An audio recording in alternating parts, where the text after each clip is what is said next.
भाई जो पिएगा वो मरेगा, पर जो पिलाएगा वो मौज करेगा। सीमावर्ती इलाकों से निरंतरता में आयात होता है शराब का।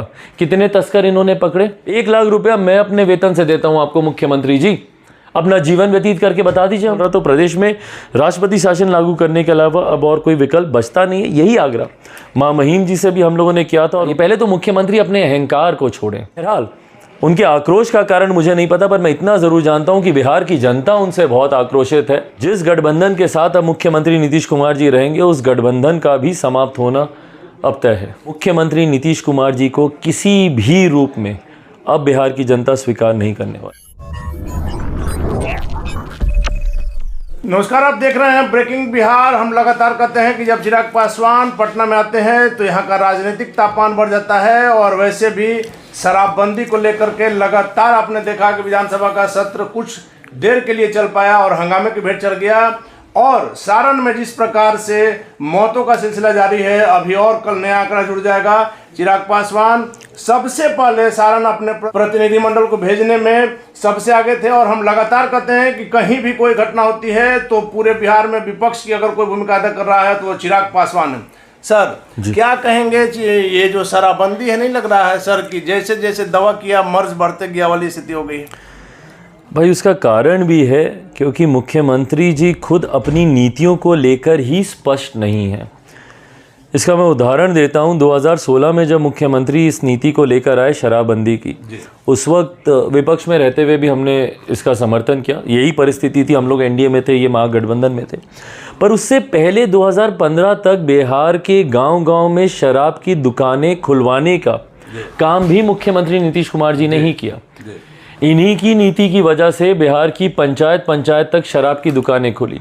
उसके बाद 2016 में यकायक इनको एक ज्ञान प्राप्ति होती है और उसके बाद ये बोलते हैं कि भाई शराब जो पिएगा वो मरेगा, महापापी है, और शराबबंदी कानून ले आए बिना किसी तैयारी के। ये बात आपको माननी पड़ेगी कि लोग एल्कोहलिक होते हैं, वो एडिक्ट होते हैं, उनके रिहैब की क्या व्यवस्था की आपने? कितने सेंटर्स में, आज भी मैं जानना चाहूँगा मुख्यमंत्री जी से कि भाई कितने सेंटर्स हैं जहाँ पर अगर कोई अपनी शराब की लत को छुड़वाना चाहे तो वो वहाँ पर जाकर अपना इलाज करा सकता है? कितने ऐसे सेंटर्स हैं बिहार में? जिस प्रदेश में मुख्यमंत्री खुद अपने कैटरैक्ट के ऑपरेशन के लिए दिल्ली जाते हों तो वहाँ की स्वास्थ्य व्यवस्था को भली भांति इससे समझा जा सकता है। अब उसके बाद जब बात आती है शराबबंदी कानून को एग्जीक्यूट करने की, हम लोग निरंतरता में पिछले 6 साल से हम लोग बार बार इस बात को कहते आ रहे हैं कि ये पूरी तरीके से एग्जीक्यूट नहीं हो पाया। गांव-गांव में आज भी खुलेआम शराब बिक रही है और तो और होम डिलीवरी तक हो रही है। मुख्यमंत्री जी इस बात को मानने को तैयार नहीं। जब हम लोग कहते थे तो कहते हैं कि भैया हम लोग राजनीति कर रहे हैं। आज खुद जब वो बिहार की विधानसभा में खड़े होकर बोलते हैं कि भाई जो पिएगा वो मरेगा, ये शर्मनाक बयान आप किसके लिए दे रहे हैं भाई? अपने ही बिहारियों के मरने की आप कामना कर रहे हैं, अपने ही प्रदेश के लोगों के मरने की आप कामना कर रहे हैं। भाई जो पिएगा वो मरेगा, पर जो पिलाएगा वो मौज करेगा। यही नीति पर काम कर रहे हैं ना। आज की तारीख में आप मुझे बता दीजिए कितने ऐसे तस्कर हैं या कितने ऐसे गिरोह हैं जिनको मुख्यमंत्री जी ने गिरफ्तार किया हो। सीमावर्ती इलाकों से निरंतरता में आयात होता है शराब का। कितने तस्कर इन्होंने पकड़े? अवैध शराब का निर्माण होता है बिहार के प्रखंड स्तर पर ही नहीं, पंचायतों तक में होता है और प्रशासन की जानकारी में होता है। भाई अगर एक आम बिहारी को पता है कि फलाना जगह पे यहाँ पे शराब बन रही है तो क्या इनके प्रशासन के लोगों को नहीं पता? उस पर अगर वो लोग खामोश हैं और उनकी खामोशी पर मुख्यमंत्री नीतीश कुमार जी खामोश हैं, ये जानते हुए भी कि अवैध शराब की बिक्री यहाँ पर हो रही है, तो क्या मुख्यमंत्री जी के ऊपर एफआईआर नहीं होनी चाहिए? आज ये बोलते हैं कि कोई हमदर्दी नहीं, कोई मुआवजा नहीं मिलेगा। क्यों हमदर्दी नहीं होगी भैया? एक बार के लिए मान लेते हैं कि जिसने पर शराब पी आप उसको महापापी मानते हैं, उसका दोष है, पर उसके परिवार वालों का क्या दोष? आज हम लोग छपरा गए थे भाई, आपने खुद देखा वो छोटी सी 20 दिन की बच्ची, उसका क्या दोष? क्यों उसके साथ आप हमदर्दी नहीं रखेंगे? क्यों उसके पालन पोषण के लिए उसको उचित मुआवजा नहीं मिलेगा? क्या ये बिहार के लोग नहीं है? क्या ये बिहारी नहीं है? क्या मुख्यमंत्री जी के परिवार में इस तरीके की घटना घटती तो क्या तब भी मुख्यमंत्री जी यही बोलते कि भैया इनसे हम कोई हमदर्दी नहीं रखेंगे? आपके कानून की विफलता की वजह से ये हो रहा है मुख्यमंत्री जी। आज आप नैरेटिव को बदलना चाह रहे हैं। आप बार बार ये कह रहे हैं कि जो पिएगा वो मरेगा, जो पीता है वो महापापी है। उसको मिल कैसे रही है शराब? सवाल ये है। और सर सबसे बड़ी बात है कि सारा प्रशासन ड्रोन से लेकर तमाम सुविधा के साथ लगा हुआ है, तब ये हाल है। उसके बावजूद भाई जो थाने से स्पिरिट अगर चोरी हो रही है या बेची जा रही है, मुझे नहीं पता, जांच का विषय है ये। पर अगर वहीं से ही अगर इसके तार जुड़ रहे हैं, एक थाने से अगर इसके तार जुड़ रहे हैं, तो आप सोच सकते हैं कि भैया ये कितना बड़ा नेक्सस काम कर रहा है। और एक भी बड़े लोगों पर कार्रवाई नहीं हुई है इस कांड में भी, सिर्फ मसरक के थानाध्यक्ष को और चौकीदार पर कार्रवाई हुई। बिल्कुल, बड़े लोगों पे कार्रवाई होगी ही नहीं, क्योंकि इन्होंने पैरेलल इकोनॉमी खड़ी कर दी है। पहले जब शराबबंदी नहीं थी, जो अधिकृत राजस्व आता था राज्य सरकार के पास, अब वो किस मंत्री, किस नेता, किस राजनीतिक दल की पॉकेट में वो पैसा जा रहा है, ये अपने में जांच का विषय है। और वो आय बंद ना हो, इसीलिए ये लोग कोई बड़ी कार्रवाई नहीं करते। और परिणाम स्वरूप यही कारण है कि भैया अभी तक कोई बड़ा गिरोह या कोई बड़े ऐसे तस्कर इससे जुड़े हुए आज तक नहीं पकड़े गए। किसको ये लोग बंद करते हैं? गरीब वंचित वर्ग से आने वाले लोगों को सालों साल से जेल में डाले हुए, और तो और पासी समाज के लोगों को शराबबंदी की धाराओं के तहत इन्होंने जेल में बंद किया हुआ है। भैया एक प्राकृतिक पदार्थ, उसको आप शराब की श्रेणी में लेकर आ गए, और शराबबंदी की धाराओं में आपने उनको व्यवस्था किए हुए, बिना उनकी आजीविका की कोई व्यवस्था किए हुए। और क्या बोलते हैं मुख्यमंत्री अपने घमंड में, 1 लाख रुपया दे देंगे जो ये छोड़ के जाना चाहेगा। 1 लाख रुपया मैं अपने वेतन से देता हूं आपको मुख्यमंत्री जी, अपना जीवन व्यतीत करके बता दीजिए हमको, क्या संभव है 1 लाख रुपए में जीवन व्यतीत करना? मुद्दा गर्म है। आज आप गए थे छपरा, उसके बाद अभी आप राज्यपाल से मिलकर आ रहे हैं, आखिर आप लोगों की मांग क्या है? भाई हम लोग की एक स्पष्ट सी मांग है, हम लोग नहीं मानते कि अब मुख्यमंत्री नीतीश कुमार जी से बिहार संभल सकता है। जो अराजक परिस्थिति बिहार में उत्पन्न हुई है, मैं सिर्फ जहरीली शराब से हुई हत्याओं की ही बात नहीं कर रहा, मैं और हो रही आपराधिक हत्याओं का भी मैं जिक्र कर रहा हूं। और महामहिम राज्यपाल जी से मिलकर उनको तमाम इन घटनाओं की जानकारी हम लोगों ने दी। जिस तरीके से आरा में 9 दिन में 9 हत्याएं हुई हैं, उसके विरोध में हम लोगों ने वहाँ पे पदयात्रा की थी। अरवल में जिस तरीके से हत्याओं की श्रृंखला वहाँ पे बनी, माँ बेटी को जिंदा जला के मार दिया गया, ये सब जघन्य अपराध हैं, अक्षम्य अपराध हैं, इसकी माफ़ी नहीं हो सकती है।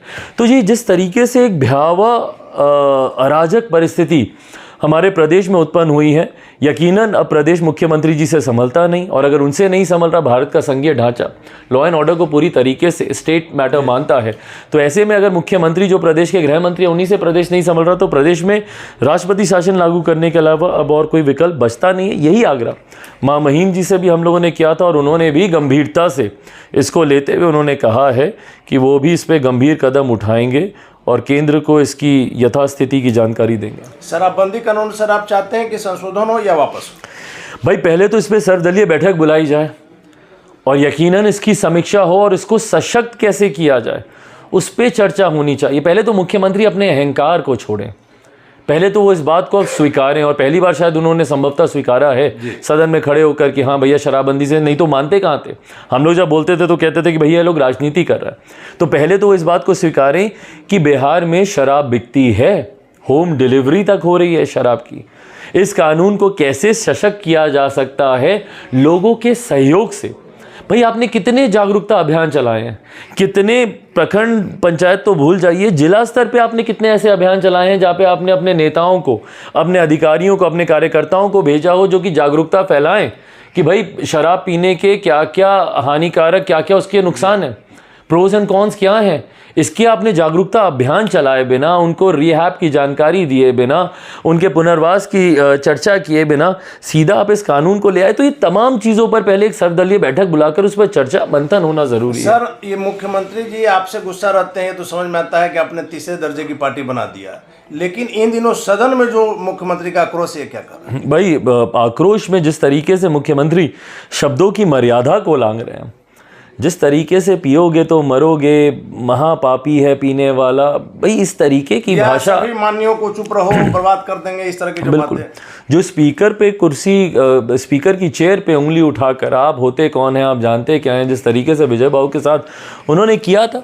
बहरहाल उनके आक्रोश का कारण मुझे नहीं पता, पर मैं इतना ज़रूर जानता हूँ कि बिहार की जनता उनसे बहुत आक्रोशित है और उसके परिणाम दिखने लग गए हैं। जितने उपचुनाव हुए हैं, कुर्नी महागठबंधन का गढ़ माने जाने वाली सीट पर अगर मुख्यमंत्री जी की पार्टी चुनाव हार जाती है तो जनता का आक्रोश, और भाई ये आक्रोश उन्हीं को ही नहीं, उनके गठबंधन को भी नुकसान देगा।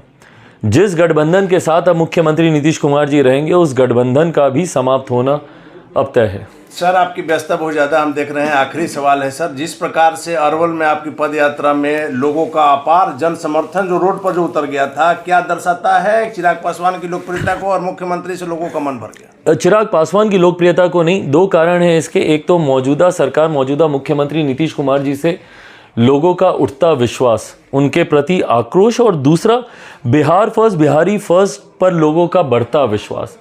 ये जन समर्थन, और मैं अगर इसको जन सैलाब भी कहूँ, आप मुझे टोकिएगा अगर मैं कोई ज़्यादा भारी भरकम शब्दों का इस्तेमाल कर रहा हूँ, पर मैं मानता हूँ कि भाई वो उस दिन सड़कों पर जन सैलाब था, लाखों की संख्या में। और ये मैं पॉलिटिकल आंकड़े नहीं बोल रहा जहाँ पे 2-4 हज़ार लोग होते हैं, लोग बोलते हैं लाखों की भीड़। आप खुद साक्षी रहे, और यकीनन उस दिन लाखों की संख्या में लोग वहाँ सड़कों पे थे। ये अपने में दर्शाता है कि आज की तारीख में बिहार की जनता ने परिवर्तन का मन बना लिया है। मुख्यमंत्री नीतीश कुमार जी को किसी भी रूप में अब बिहार की जनता स्वीकार नहीं करने वाली। धन्यवाद सर। तो थे हमारे साथ लोक जनशक्ति पार्टी रामविलास के राष्ट्रीय अध्यक्ष चिराग पासवान जी, जिनका साफ तौर पर कहना है कि अब मुख्यमंत्री नीतीश कुमार से बिहार संभल नहीं रहा है और राष्ट्रपति शासन ही एकमात्र विकल्प है। हालांकि आगे क्या होगा देखना काफी दिलचस्प होगा। फिलहाल आप बने रहे ब्रेकिंग न्यूज।